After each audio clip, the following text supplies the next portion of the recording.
एक गाना था, वाह, पहिले नहाल कबहू। ये सच में मेरे दिल की ये बात है भाई, कोई माने ना माने। ऐसन रहे दिल के कि कुछ बुझात नहीं के तो हसे कहो गइल मिल के। लेकिन इसको शुरू से गाएंगे कि अखिया लड़ल बजब से दिल में करार नहीं खे। अखिया लड़ल बजब से दिल में करार नहीं खे। हम कैसे कहीं हमके तोहरा से प्यार नहीं खे। तोहरा सिवाय जग में केहू हमार नहीं खे।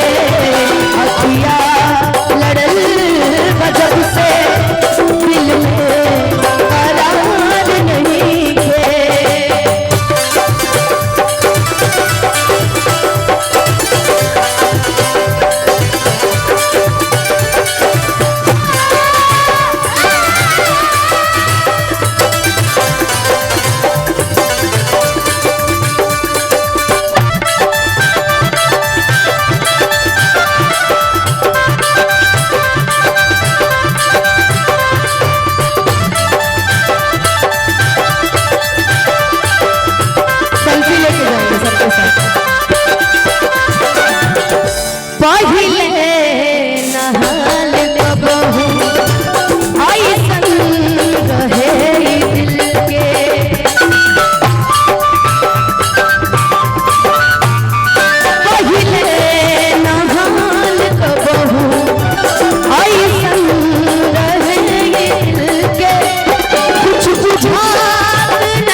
जब से दिल में करा